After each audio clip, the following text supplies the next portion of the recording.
اللہ تعالیٰ کے اپنے قانون عدل کے تحت نجات کا مستحق ہو جاتا ہے تو اللہ تعالیٰ کچھ نیک لوگوں کی گواہی کو، جو دراصل اس کے اچھے اعمال ہی کی گواہی ہوتی ہے، اس کی مغفرت کا بہانہ بنا دیتے ہیں. جیسے تمہارے لیے تمہارے ماں باپ کی گواہی مغفرت کا ذریعہ بن گئی، یا لیلا رسول اللہ کی اس گواہی کے نتیجے میں نجات پا گئی جو آپ نے ابتدا میں دی تھی. لیکن دیکھ لو، اس میں بھی ذاتی ایمان اور ذاتی عمل کی موجودگی ضروری ہے. سزا تو بہرحال انسان کو بھگتنی پڑتی ہے. تو یہ بتاؤ کہ سزا بھگت کر معافی کا راستہ بہتر ہے یا شروع ہی میں توبہ اور عمل صالح کا راستہ اختیار کر لینا اور بغیر کسی سختی کے نجات پا جانا بہتر ہے؟ ظاہر ہے کہ پہلا راستہ بہتر ہے، مگر یہ بتائیے کہ پھر حضور کی شفاعت کی کیا حقیقت ہے؟ اس دفعہ عارفہ نے جواب دیا اور ساتھ میں صالح سے ایک سوال بھی کر لیا. حضور کی شفاعت کا مطلب اگر یہ ہوتا کہ لوگوں کے پاس کوئی نیک عمل نہ ہو تب بھی حضور لوگوں کو بخشوا دیں گے تو قرآن عمل صالح کی کوئی بات ہی نہیں کرتا، بلکہ قرآن کریم میں اللہ تعالیٰ حضور کی زبانی یہ کہلوا دیتے کہ لوگوں بس مجھ پر ایمان لے آؤ، میں آخرکار تم کو بخشوا دوں گا. یہ تو عیسائیوں کا عقیدہ تھا اور اس کا انجام انہوں نے آج بھگت لیا. نائمہ نے طنزیہ انداز میں کہا. صالح نے اس کی تائید میں کہا، ہم جانتے ہیں کہ قرآن میں ایسی کوئی بات بیان نہیں ہوئی ہے. اس کے برعکس ساری یقین دہانی اس بات کی ہے کہ ایمان لاؤ اور عمل صالح اختیار کرو اور سیدھے جنت میں جاؤ.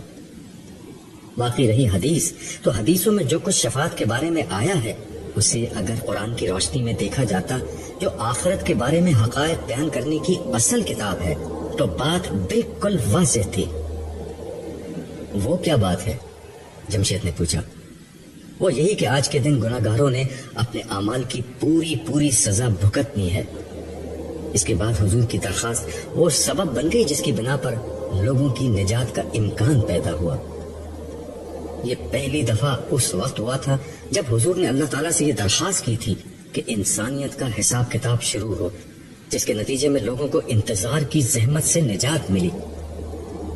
دوسری دفعہ آپ نے اور دیگر تمام انبیاء نے اپنی اپنی قوموں کو دی گئی اپنی تعلیم کی شہادت دی. یہ شہادت ان سب لوگوں کے لیے نجات کا باعث بن گئی جن کا عمل مجموعی طور پر اس تعلیم کے مطابق تھا. جیسے کہ میں، لیلا بولی. ہاں، جیسے کہ تم. اور اب تیسری دفعہ حضور اس وقت درخواست کریں گے جب کچھ لوگوں کا معاملہ مؤخر کر دیا جائے گا.